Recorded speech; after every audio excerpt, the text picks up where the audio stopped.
Shalom, shalom. Bonsoir, bonsoir. Bonsoir.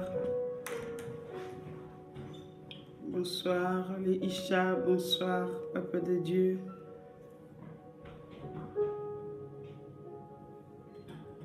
Nous sommes en direct, par la grâce de Dieu. Alors, je regarde celles qui se sont connectées pour saluer la présence de tout le monde.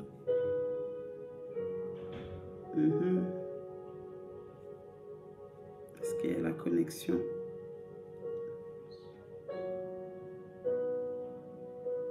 Je ne vois pas. Merci, merci papa.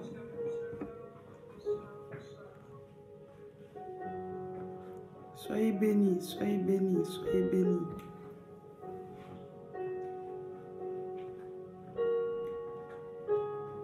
Soyez richement bénis. Je salue la présence de toutes les femmes qui se connectent. Soyez bénis, bénis, bénis, bénis abondamment.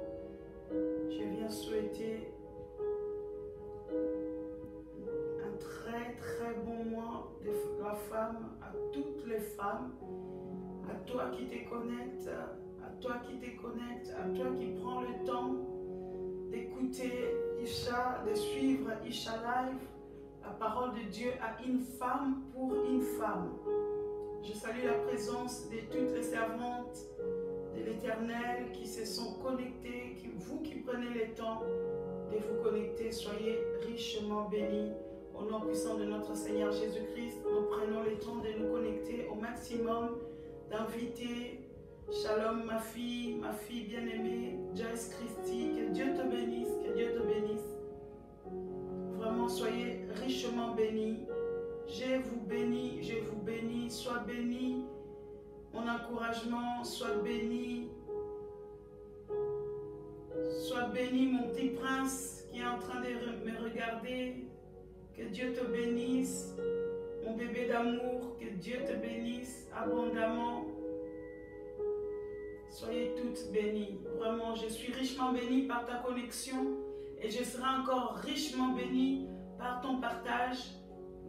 Nous prenons le temps, quelques minutes seulement, pas beaucoup, quelques minutes de pouvoir partager ces lives dans le groupe, dans nos contacts. Vraiment, prenons le temps.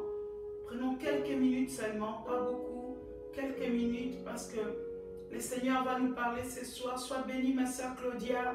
Que Dieu te comble, sois bénie, ma sœur Florence Adjé, que Dieu te bénisse. Vraiment, soyez bénis, toutes les missionnaires, elles vont se reconnaître. Que Dieu vous bénisse, les missionnaires de l'Éternel, mes soutiens de tout le temps, de tous les jours. Que Dieu vous bénisse abondamment. Et je vous bénis au nom puissant de notre Seigneur Jésus-Christ. Nous prenons un petit temps pour partager. Partageons ces temps, c'est très important que le maximum puisse être bénéficiaire de ces temps que nous partageons ensemble. Le temps où le Seigneur nous fait du bien, le temps où le Seigneur est en train d'encourager une femme, d'interpeller une femme, de motiver une femme. Le temps où le Seigneur est en train de rechercher une femme. Nous sommes vraiment dans le temps de la femme. Le temps de la femme. Le Seigneur veut parler à des femmes. Le Seigneur veut vraiment qu'une femme puisse véritablement se lever. Et ce soir encore, Dieu nous accorde la grâce de pouvoir prendre ce temps pour partager, pour vraiment nous consolider et être affermis comme des femmes en Christ Jésus. Soyez bénis, soyez richement bénis. Merci pour vos partages, vraiment double pouce pour toutes celles qui prenaient le temps de partager. Double pouce pour vous, que Dieu se souvienne de vous, que Dieu vous bénisse abondamment pour le temps que vous prenez pour évangéliser. Mes amis, ce que nous sommes en train de faire, c'est tout simplement l'évangélisation en masse. L'évangélisation, l'heure est venue où nous devons proclamer. La semaine dernière, On a parlé tout simplement de la femme du troisième jour, cette femme qui n'a pas eu peur. Cette femme qui n'a pas eu peur là où les hommes ont tremblé, ont eu la crainte, mais cette femme se levait pour aller à la rencontre de son Seigneur, pour aller regarder au tombeau si le Seigneur était bien en place.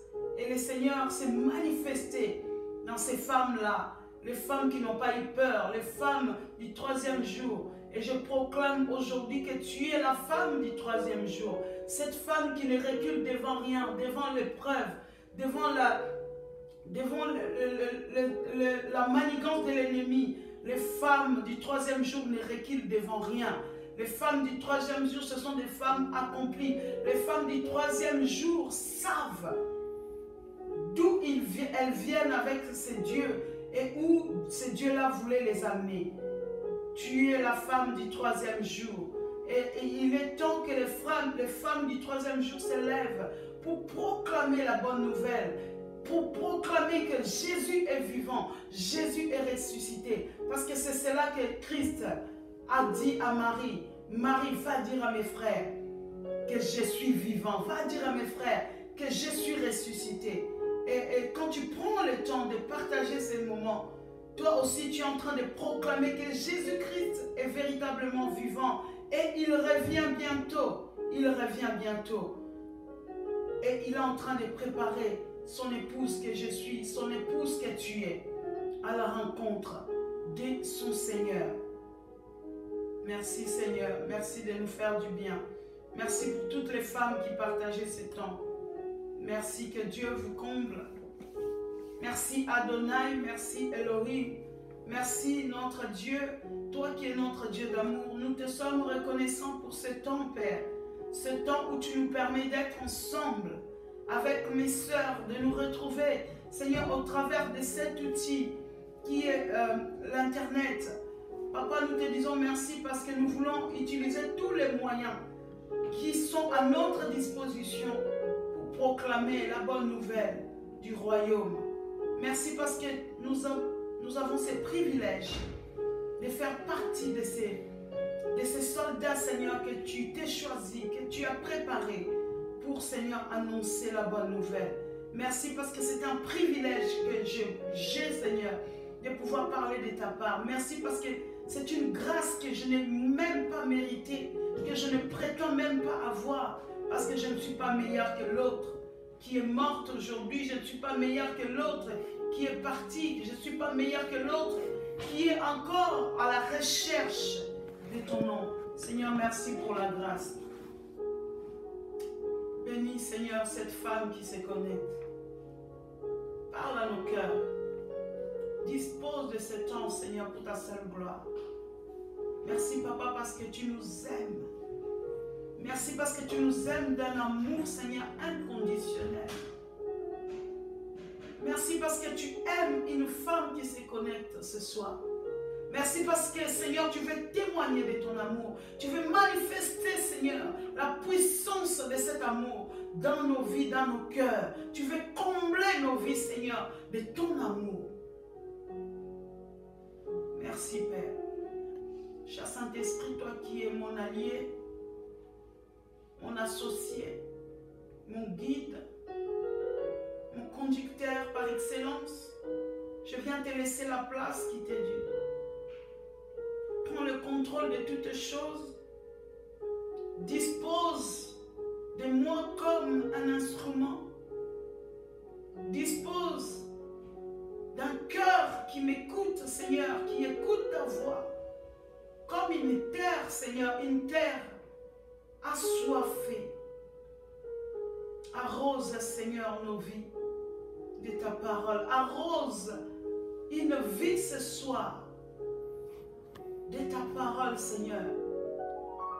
Que nous soyons de terre, Seigneur, fertile. Après avoir été arrosés, Seigneur, par la parole, que nous portions du fruit et des fruits qui demeurent, Seigneur. Accorde-nous cela. Accorde-nous cela. Ta parole est une lampe à nos pieds, une lumière sur notre sentier. Viens éclairer nos vies par ta parole. au nom puissant de Jésus. Seigneur, je me laisse, je m'abaisse. Seul ton nom soit glorifié pendant ces temps de direct, dans le beau et précieux nom de notre Seigneur Jésus-Christ, en communion avec l'Esprit du Seigneur pour la seule gloire de notre Dieu. Nous avons ainsi prié tous ensemble, nous disons Amen, Amen, Amen. Amen. Je bénis aussi celles qui viennent de se connecter. Soyez richement bénis. Soyez richement bénis. Et je souhaite...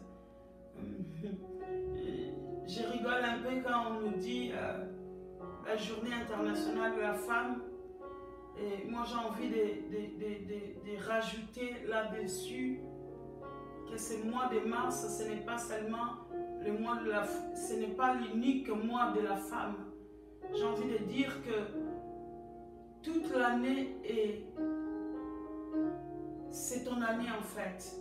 Tous les jours qui passent, tous les jours que le Seigneur a fait, c'est ta journée, c'est ton jour. Toi qui es femme, toi qui es porteuse de vie, toi qui es l'intermédiaire entre Dieu et l'homme pour créer l'être humain, pour amener la vie sur la terre. Tous les jours qui passent, c'est ta journée. Tous les jours qui passent, c'est une journée d'une femme. Cette semaine, j'ai été richement bénie. Le Seigneur vraiment m'a fait du bien. Le Seigneur m'a fait du bien tout simplement parce que j'ai passé un week-end dans sa présence avec d'autres femmes où le Seigneur vraiment s'est manifesté dans la profondeur, dans l'intimité, dans nos cœurs. Il nous a manifesté son amour. Il nous a dit combien il nous aimait, combien nous sommes des valeureuses, combien je viens vraiment encourager une femme. Peut-être à un moment tu t'es déconsidéré, peut-être à un moment tu te sentais inutile, peut-être à un moment tu te sentais lasse, tu te sentais incomprise. Je viens te dire que ton Créateur t'aime. Il t'aime d'un amour incommensurable. Il t'aime d'un amour sans fin, d'un amour éternel. Et que cette parole t'encourage aujourd'hui. Toi qui m'écoutes ce soir, toi qui te connais, toi femme, le Seigneur va encore te parler, le Seigneur va te faire encore du bien. Le Seigneur va te rebooster encore. Le Seigneur va te renouveler.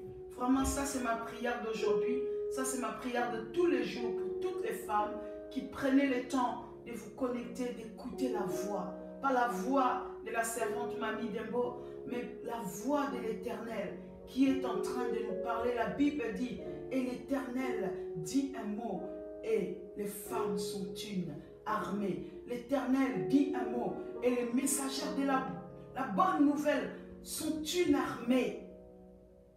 Le Seigneur a déjà parlé, et le Seigneur continue à parler. Et ce soir encore, le Seigneur va te parler. Alléluia. Notre thème de ce soir s'intitule tout simplement « Femme, Dieu te cherche ». Femme, Dieu te cherche. Mes amis, il y a une chose que nous ne devons pas oublier, que Dieu est en permanence à la recherche de ses enfants. Le Seigneur est en permanence en train de te rechercher. De te rechercher. Si tu étais peut-être dans les abîmes, le Seigneur est en train de te rechercher. Si tu étais peut-être sous la mer, le Seigneur est en train de te rechercher. Si tu étais envahi ou enfermé dans une prison quelconque, je viens dire à une femme ce soir que l'Éternel est en train de chercher une femme. L'Éternel est en train de te chercher. J'aimerais que tu dises, l'Éternel est en train de me chercher. Dieu cherche une femme. J'aimerais que tu puisses écrire cela. Dieu cherche une femme. Écris-le. Écris, Dieu cherche une femme. Dieu cherche une femme. Beaucoup de fois, nous pensons que c'est nous qui cherchons Dieu. C'est vrai, il nous dit, cherchez l'Éternel pendant qu'il se laisse trouver. Mais la plupart du temps, Dieu est en train de te chercher. La plupart du temps, Dieu est en train de te rechercher. Comme ce soir, au travers de ces lives, au travers de ces moments de partage, au travers de cette méditation, au travers de ces partages, Dieu te dit encore, je suis en train de chercher une femme.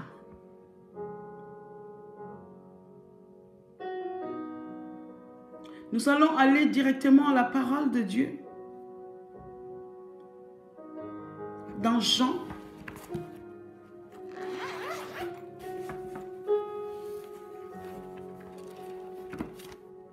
Jean 4.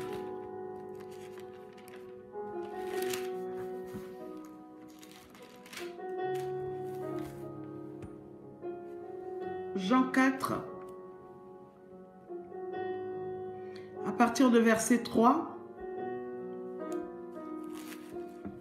Je pense que la majorité de nous connaissons cette histoire. Nous connaissons l'histoire extraordinaire d'une femme ordinaire qui a fait la rencontre de ce Dieu extraordinaire. L'histoire de la rencontre de Jésus avec des femmes dans la Bible, ça a toujours été une histoire émouvante, une histoire extraordinaire, une histoire puissante, dont cette femme samaritaine fait partie de ces femmes que Dieu était en train de chercher.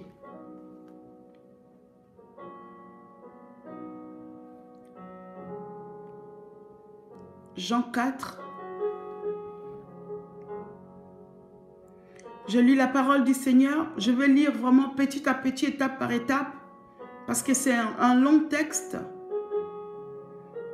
pour que nous puissions vraiment développer cette histoire de ce Dieu qui a rencontré cette femme qu'il était en train de chercher. Alors il quitta la Judée et retourna en Galilée. Comme il fallait qu'il passe par la Samarie, il arriva dans une ville de Samarie nommée Sichar, près du champ que Jacob avait donné à Joseph son fils. Là se trouvait le puits de Jacob. Jésus, fatigué du voyage, était assis au bord du puits. C'était environ la 6e heure. Une femme de Samarie vint puiser de l'eau. Jésus lui dit, « Donne-moi à boire. » Car ses disciples étaient allés à la ville pour acheter des vivres. La femme samaritaine lui dit, « Comment toi qui es juif, me demandes-tu à boire, à moi qui suis une femme samaritaine? » Les Juifs, en effet, n'ont pas de relation avec les Samaritains. Jésus lui répondit, « Si tu connaissais le don de Dieu, et qui est celui qui te dit, « Donne-moi à boire », tu l'aurais toi-même demandé à boire, et il t'aurait donné de l'eau vive. « Seigneur, lui dit la femme, tu n'as rien pour puiser, et le puits est profond. D'où aurais-tu donc cette eau vive?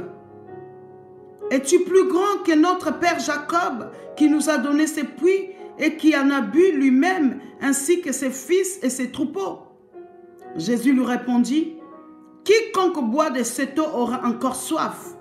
Mais celui qui boira de l'eau que je lui donnerai n'aura jamais soif, et l'eau que je lui donnerai deviendra en lui une source d'eau qui jaillira jusqu'à dans la vie éternelle.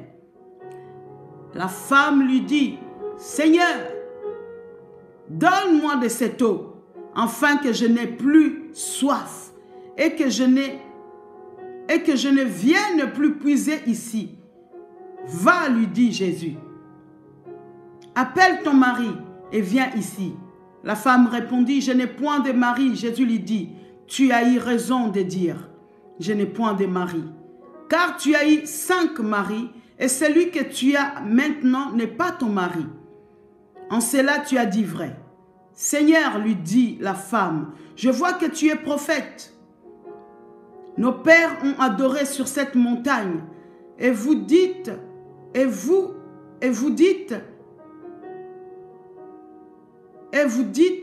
que le lieu où il faut adorer est à Jérusalem.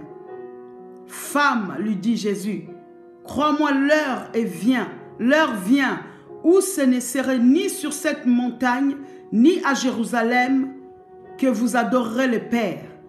Vous adorez ce que vous ne connaissez pas. Nous adorons ce que nous connaissons, car le salut vient des Juifs. Mais l'heure vient, et elle est déjà venue, où les vrais adorateurs adoreront le Père en esprit et en vérité, car ce sont là les adorateurs que le Père demande. Dans d'autres termes, car ce sont là les adorateurs que le Père recherche. Dieu est esprit et il faut que ceux qui l'adorent en esprit et en vérité. Je m'arrête pour le moment là. Parole du Seigneur.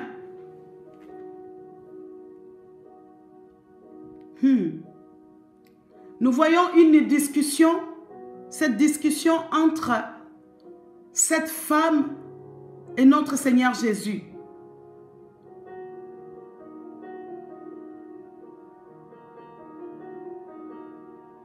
Nous sommes ici dans cette histoire, dans la ville de ce qu'on appelle Sichar, qui est la ville de Sichem, donc à l'Ancien Testament. C'est une ville qui se trouve en Samarie, une province de la Palestine. Et nous voyons qu'entre les Juifs et les Samaritains, il y avait une rivalité proche de la haine. C'est-à-dire que les Juifs et les Samaritains ne s'attendaient pas. Les Juifs et les Samaritains, il y avait une haine qui était là. Et j'aimerais nous expliquer un peu qui sont les Samaritains. On nous explique que 4 ou 5 siècles auparavant, le puissant roi de Babylone, Nebuchadnezzar, avait transplanté en Palestine ces peuples. Ces gens avaient adopté donc la religion des Juifs. Ils adoraient aussi le même Dieu que les Juifs, les Samaritains. Ils adoraient les mêmes Juifs, le même Dieu que les Juifs. Et ils servaient le même Dieu. Mais seulement, les Samaritains ont adopté une autre manière de servir Dieu. Ils servaient Dieu à leur façon. C'est-à-dire qu'au lieu d'aller au temple de Yahweh à Jérusalem, ils avaient construit eux-mêmes leur propre temple sur la montagne de Samarie. Tout simplement pour ne pas avoir des contacts avec les Juifs.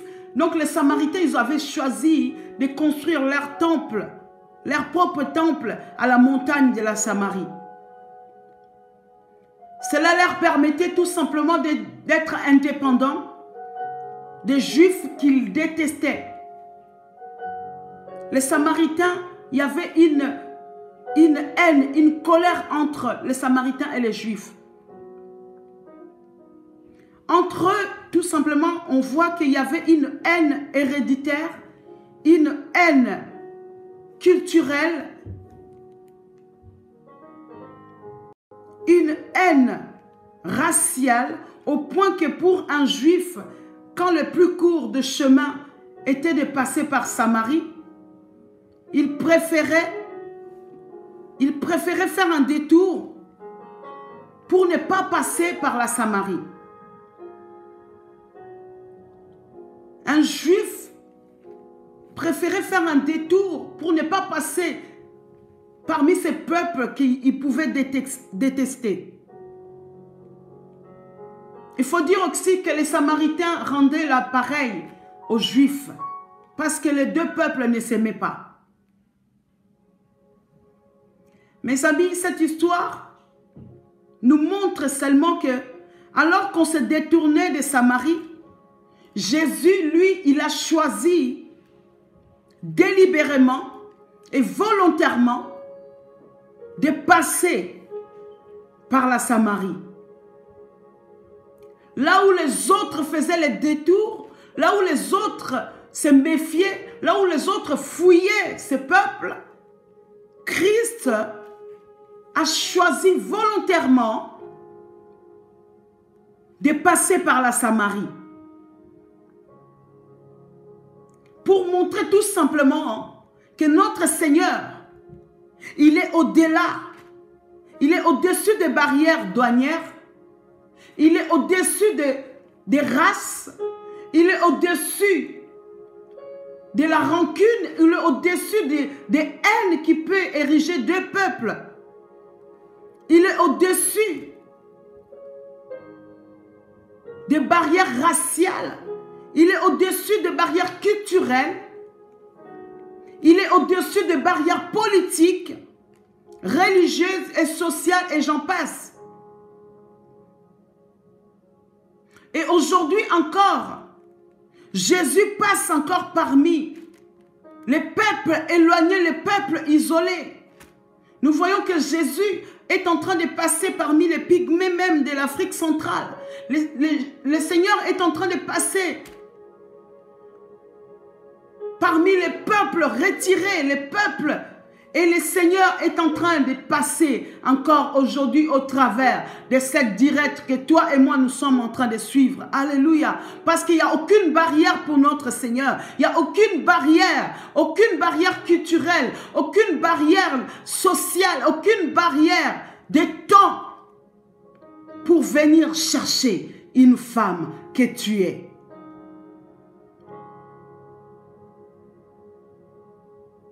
Et aujourd'hui encore, le Seigneur Jésus-Christ s'arrête ce soir au travers de ces directs. Il est en train de s'arrêter ce soir au travers de ces messages pour te parler aux femmes. Il a traversé la distance qui sépare le ciel et la terre. Alléluia. Il a traversé, il a franchi la distance qui sépare le divin de l'humain. Il a pris un corps comme le nôtre. Cela veut dire que plus aucune barrière, il n'y a plus de barrière entre toi et ton Seigneur. Il n'y a plus aucune barrière qui va empêcher Jésus de venir vers toi. Il n'y a aucune barrière qui va empêcher Jésus de venir te chercher. Toi qui m'écoutes ce soir. Il a franchi toutes les barrières possibles et imaginaires. Nous voyons dans cette histoire que Jésus s'arrête au puits de Sichar. On peut remarquer qu'il pouvait s'arrêter peut-être un peu avant. Il pouvait s'arrêter un peu plus loin. Mais non, il s'est arrêté là parce qu'il attend quelqu'un. Il s'est arrêté aujourd'hui là sur Isha Live parce qu'il attend quelqu'un. Il attend une femme ce soir. Il a pris rendez-vous avec cette femme, sans même qu'elle-même s'en rende compte. Il a pris rendez-vous avec toi ce soir, sans que tu t'en rendes compte, femme. Il attend une femme. Parce qu'il s'est arrêté ce soir pour te chercher.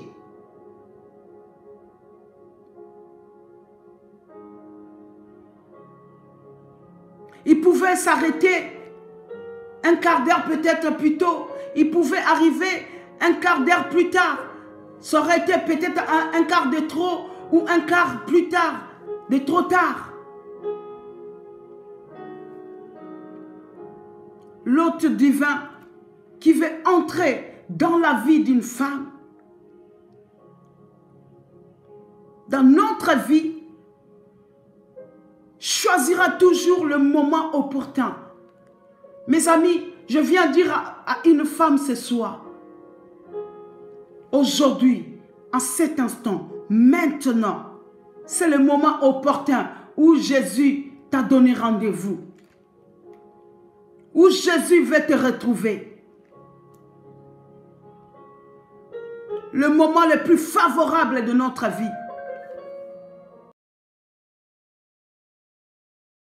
Le plus favorable de notre vie.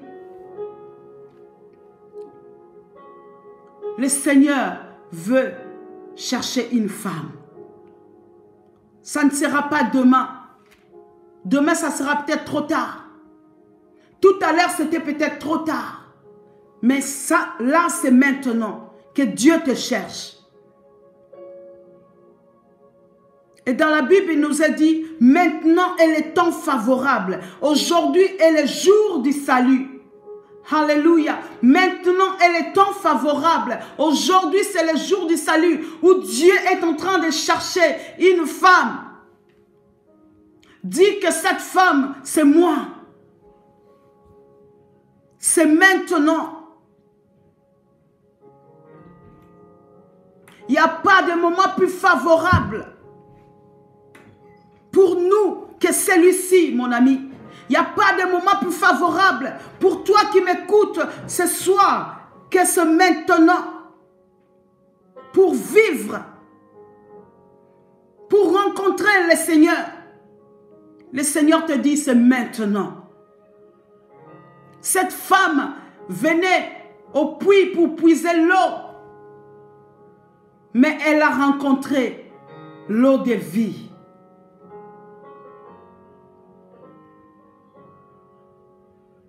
Prenons le cas de Simon de Cyrène, par exemple. C'est alors qu'il revenait des champs que le Seigneur l'a rencontré pour qu'il porte sa croix. Ce soir, le Seigneur veut nous rencontrer au milieu de nos projets. Ce soir, le Seigneur veut te rencontrer au milieu de tes occupations, de tes préoccupations. Ce soir, le Seigneur Jésus veut rencontrer une femme.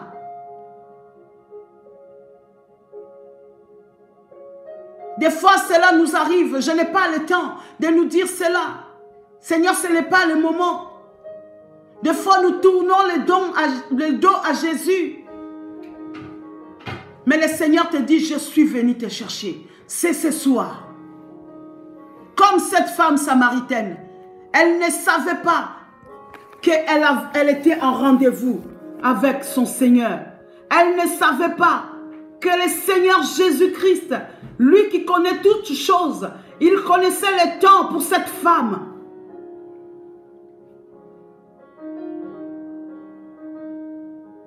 Prenons le cas de Saül, Saul de Tarse. Le Seigneur l'a rencontré en pleine révolte. Il l'a arrêté sur le chemin de Damas alors qu'il respirait la haine et la colère. Il respirait la haine et le meurtre. Nous estimerons peut-être que ce n'était pas le moment. Ce n'était pas là le moment le meilleur pour la rencontre du Seigneur.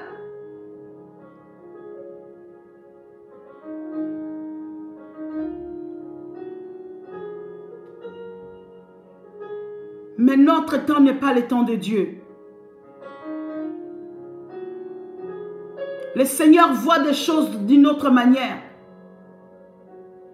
La Bible dit que nos pensées ne sont pas les pensées de Dieu.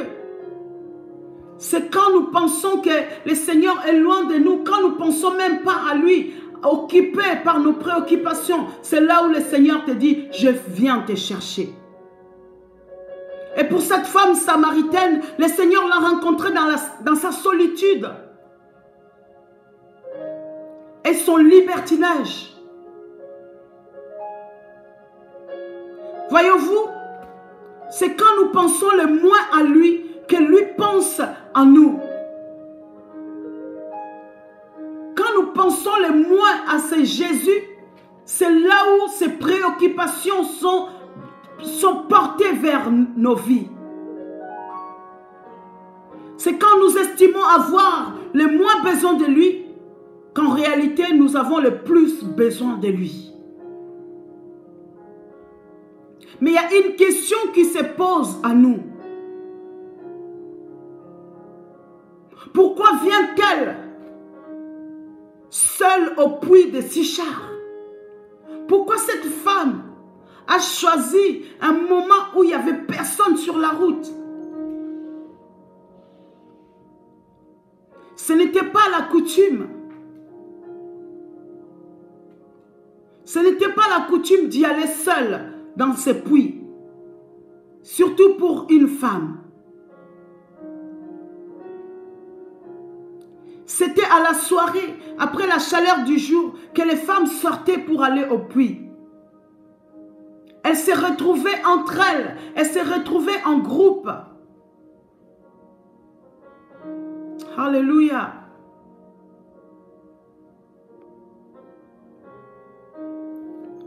Alléluia. Il y a un problème avec l'image?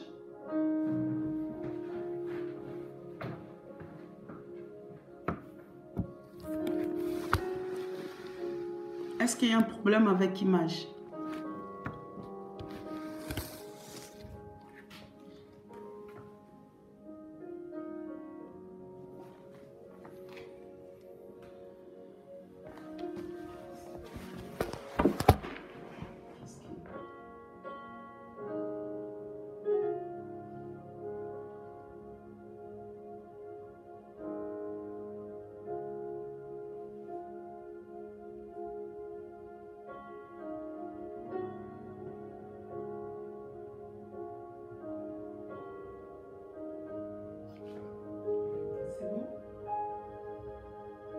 L'image est bonne? Elle est revenue l'image? Merci Seigneur. Il faut beaucoup prier pour des directs que nous sommes en train de faire. L'image est revenue. Tout le monde me voit, tout le monde m'entend. Faites-moi signe. J'aimerais que vous me fassiez signe, s'il vous plaît. On va savoir si l'image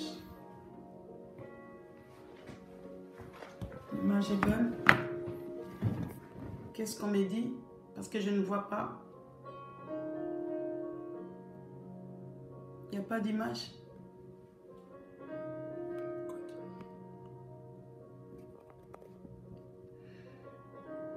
Il n'y a pas d'image. Est-ce qu'on peut couper?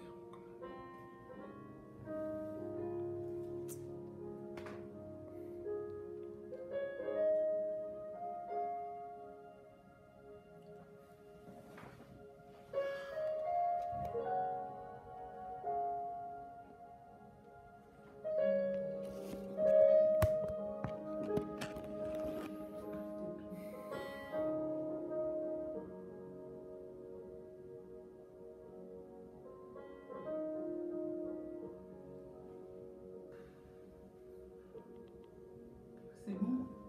L'image est revenue. Est-ce que l'image est revenue? J'aimerais savoir parce que...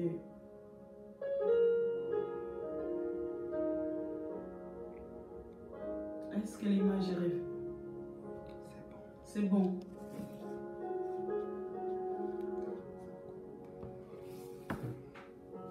Merci Jésus.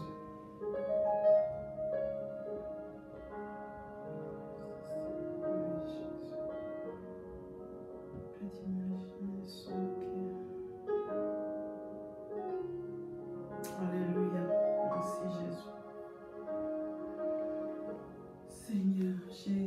Est-ce qu'on m'entend? Faites-moi signe si vous m'entendez. Au moins que je puisse parler. Même sans l'image, c'est pas grave. Faites-moi signe si on m'attend. Même si l'image n'est pas là, c'est pas grave. L'essentiel qu'on puisse entendre ma voix. Faites-moi signe, s'il vous plaît. Faites-moi signe.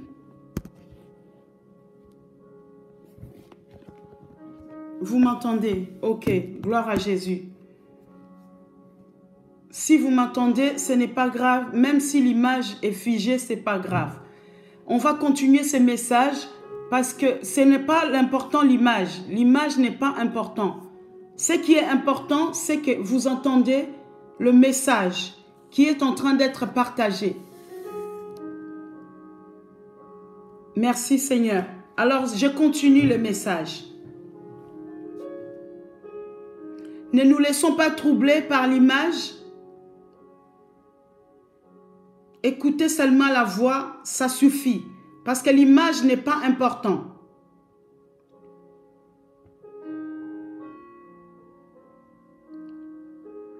Et nous voyons que cette femme est sortie à un moment donné où il n'y avait personne. C'est ça la question que nous sommes en train de nous poser aujourd'hui. Pourquoi cette femme est sortie sans... pendant le moment où il n'y avait personne sur sa route?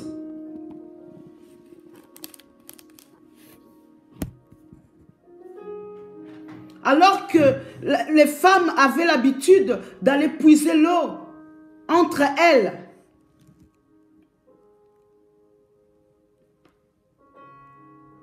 Voyez-vous, cette femme aurait dû vivre dans notre 3e millénaire, mes amis. Elle croyait au mariage à l'essai, à l'amour libre, au concubinage. Elle est comme disait autrefois des mauvaises vies. Elle faisait la vie. Elle vient seule à Sichar parce qu'au fond de cette femme, elle était seule. Alléluia. Elle était seule. Cette femme était seule. Elle vit en recluse. Elle n'a pas la sympathie des autres femmes. Elle était peut-être à la risée des autres femmes qui les traitaient peut-être de voleuses de mari. Elle était mise à la quarantaine par les autres. Elle vit une vie irrégulière et on la montre du doigt. Vous allez peut-être penser, est-ce pour une femme de cet acabit que le Seigneur est venu à Sichar? N'y avait-il pas dans la ville quelques personnes plus dignes qu'elle? Ça, c'est la question qu'on peut se poser aujourd'hui. Mais mes amis, le Seigneur a été et reste encore le sauveur de vies brisées. Le Seigneur n'est pas venu chercher les bien portants, mais il est venu chercher des genres de femmes comme cette femme de Samarie, pardon.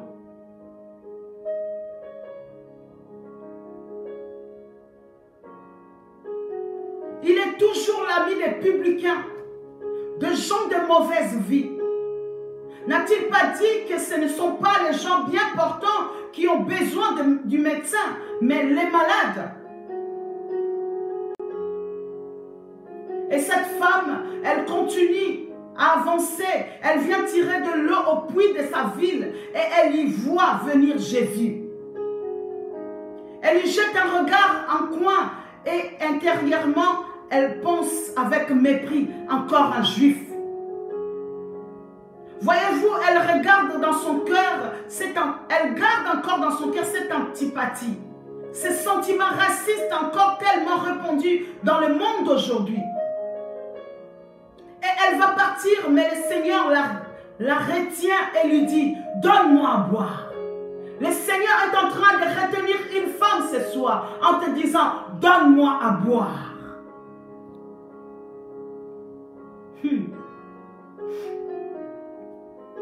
Notre Seigneur a aussi sa façon à lui de nous retenir, car nous aussi, nous lui tournons le dos des fois. Et il a sa façon à lui de nous arrêter, de nous retenir. Et cela parfois porte un nom. La maladie, l'accident, la perte de la fortune, le départ d'un ami cher, la trahison d'un être proche, la solitude, et j'en passe. C'est sa façon à lui de nous dire, j'ai quelque chose à te dire. Alléluia. Quelle leçon que Jésus nous donne, il entreprend sur le but de sa présence au puits de Sichar. Elle vient pour remplir sa cruche et il lui demande à boire. Donne-moi à boire. Elle le regarde, elle ne répond pas, elle ne comprend pas. Elle croit avoir devant elle un de ces juifs remplis de lui-même, rempli d'un sentiment de supériorité. Et voici qu'au contraire, il s'abaisse à lui demander une faveur. À elle, il n'est ni ennemi. Elle lui dit, comment, toi qui es juif, tu t'adresses à moi qui suis une femme samaritaine? Et tout doucement, le Seigneur va lui dévoiler le but de sa présence. Il lui dit,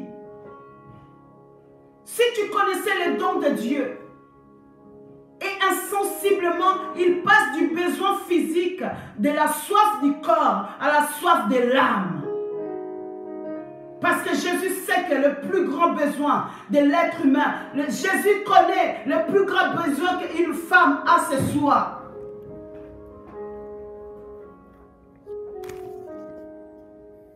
Le plus grand besoin que de fois nous refoulons au fond de nos cœurs, c'est le besoin de l'âme. Il sait que nous avons soif de la paix. Il sait qu'une femme a soif du bonheur. Il sait que tu as soif de la sécurité. Il sait que tu as soif de l'amour, mes amis. Jésus sait qu'une femme a soif de sa présence. Il sait que tu as soif de salut. Il sait que tu as soif d'amour. Il sait que la vie n'est qu'une longue recherche après l'étanchement de cette soif. Car dans tout être humain, voyez-vous, Dieu a mis le goût de lui-même. Dans tout être humain, dans toute femme, Dieu a mis le goût de lui-même. Il y a dans notre cœur une place qui est l'infini de Dieu. Seul peut remplir. Seul l'infini de Dieu peut combler. Ce qui a fait dire à Pascal, dans le cœur de tout homme, il y a un vide qui a la forme de Dieu. Dans le cœur de toute femme, il y a un vide qui a la forme de Christ. Il y a dans ton cœur la forme d'un vide qui a la forme de Christ.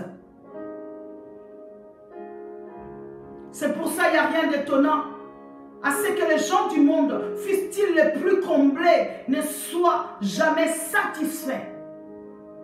Comment voulez-vous qu'un litre d'eau puisse remplir une cuve d'une tonne? Le matériel non plus ne comble jamais les aspirations spirituelles. Peu importe ce que tu as aujourd'hui, le bien que tu peux posséder, le mariage que tu peux avoir, les enfants que tu peux avoir, si tu n'as pas la présence de Christ dans ta vie, tu vis. Il y a un vide au-dedans de toi que le Seigneur est venu combler ce soir. Alors comme elle doit sans cesse revenir par sa petite provision, nous aussi, il nous faut toujours renouveler nos petites expériences. Et c'est le Seigneur qui le dit. Celui qui boira de cette eau aura encore soif. parce que le bonheur parfait nous échappe du fait que nous le cherchons là où il ne se trouve pas. Ou parce que nous, tout simplement, nous passons à côté. Et la première réponse du Seigneur à cette quête de l'assouvissement, c'est si tu connaissais le don de Dieu. Dieu te dit ce soir, si tu connaissais le don de Dieu, si tu connaissais le don de Dieu, et je te le dis ce soir, cette parole, mes amis, si vous connaissiez le don de Dieu, et le don de Dieu, c'est Jésus-Christ. Voici en 2 temps son programme pour notre vie. Premièrement,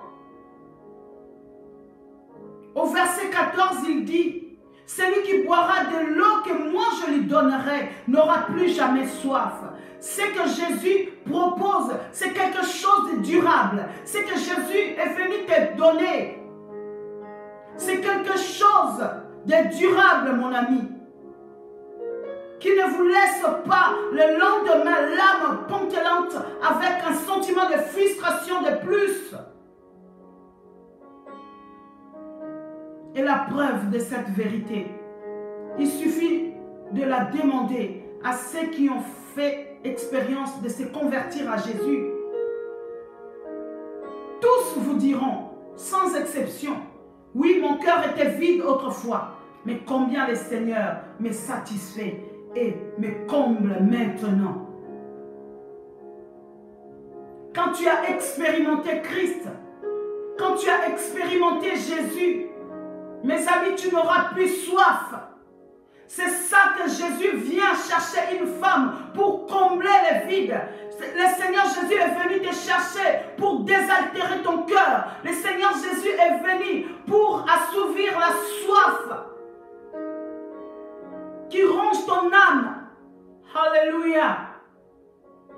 En deuxième lieu, ce que Jésus donne deviendra en lui une source qui jaillira jusqu'à dans la vie éternelle.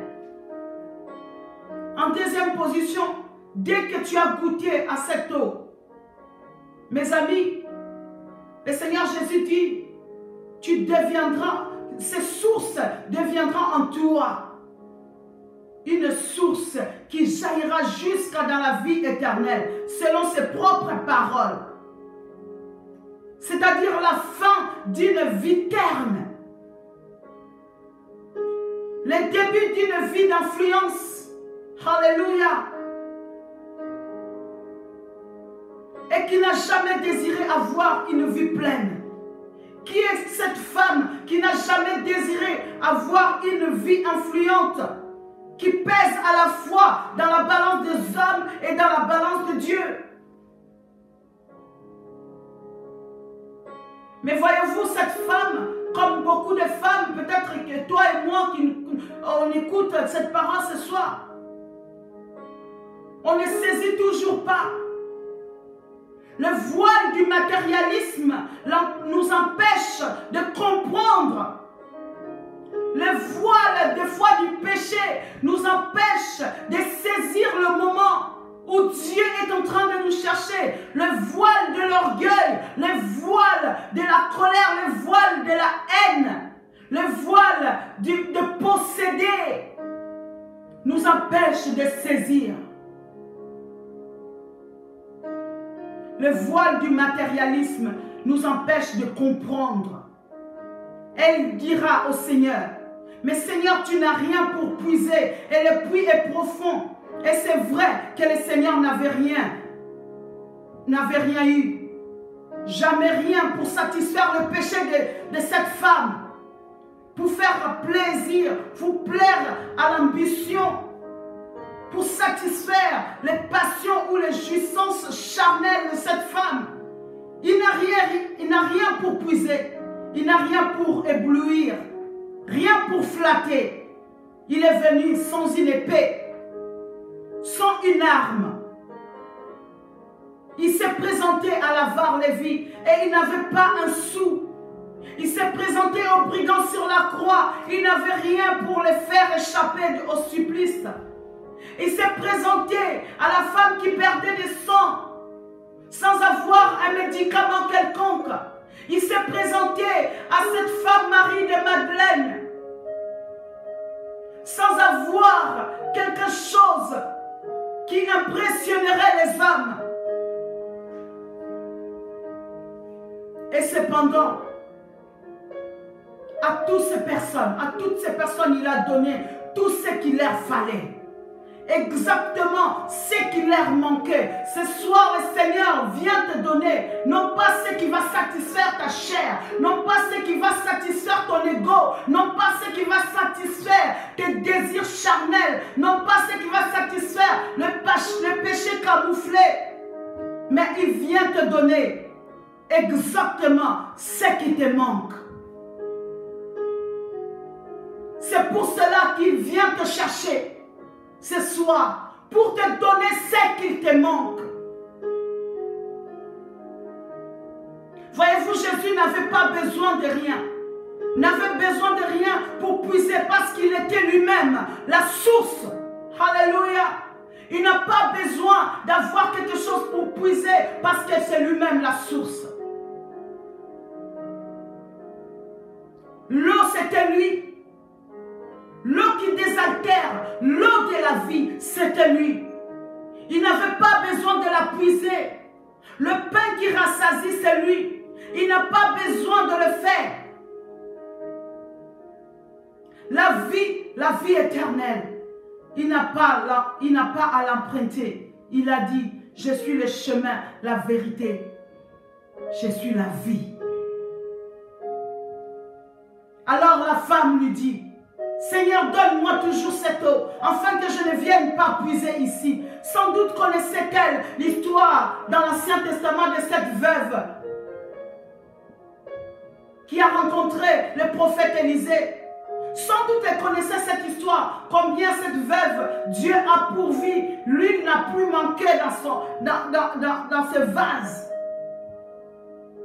dans le pot. Et c'est sans doute ça qu'elle a vu, qu'elle en a en vue, quand elle lui demande, Seigneur, donne-moi toujours de cette eau, afin que je ne vienne plus puiser ici. Elle voit dans la proposition du Seigneur un avantage. Celui de ne plus avoir à enfanter l'opinion publique. C'est-à-dire de pouvoir continuer tout à son gré, sa mauvaise vie en toute tranquillité d'esprit. Jésus devient pour elle une sorte de paravent derrière lequel elle pourrait continuer à vivre comme elle a toujours vécu. Aujourd'hui comme autrefois, il y a des millions de femmes. Il y a des millions de femmes pour qui la religion n'est qu'un paravent derrière lequel ils se permettent tout ce qui déplaît à Dieu. Alors le Seigneur l'interrompt et lui dit, va chercher ton mari. Elle lui dit, mais je n'ai pas de mari. Pardon? Tu as eu 5 maris. Et celui que tu as maintenant, ce n'est pas le tien. Le Seigneur met le doigt sur la plaie de sa vie. Comme ce soir, le Seigneur vient mettre le doigt sur la plaie de ta vie. Je ne sais pas s'il lui reproche d'avoir eu 5 maris volés à d'autres femmes, mais en tout cas, le 6e, l'actuel, ce n'était pas le sien. Et le Seigneur lui révèle ainsi la vraie nature de son besoin.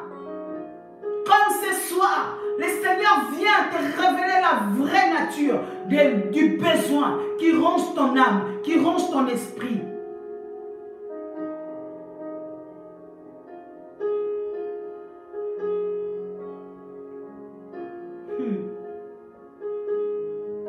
Son besoin, ce n'était pas de ne plus venir chercher de l'eau. C'était la soif de sentir au fond de son âme. Oh femme, je viens te dire, tu te trompes peut-être de besoin. Tu te caches peut-être devant la religion. Tu te caches peut-être devant le péché. Mais le Seigneur te dit, ce n'est pas ça que tu as besoin. C'était la soif de sentir au fond de son âme le pardon de Dieu et la force de rompre avec une vie de péché et de désordre. Tout est clair maintenant.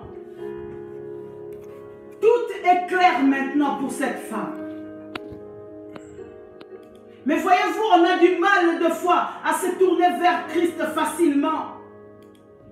On a du mal à nous convertir facilement. On a du mal à laisser nos vies passer facilement. On a du mal à nous détacher facilement.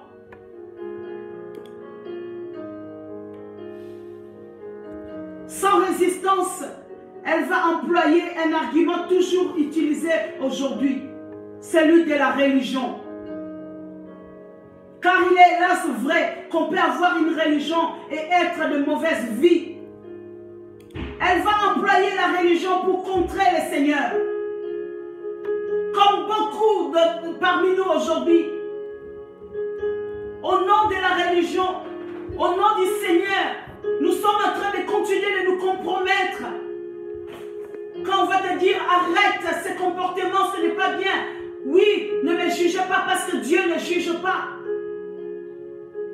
Quand on va te dire ce que tu es en train de faire, femme, ce n'est pas bien, abandonne cela. Tu vas dire qui es-tu pour me juger moi? Moi je prie, moi je connais le Seigneur, moi je vais à l'église, moi je sers Dieu. Voilà que cette femme samaritaine rentre dans ce débat de religion.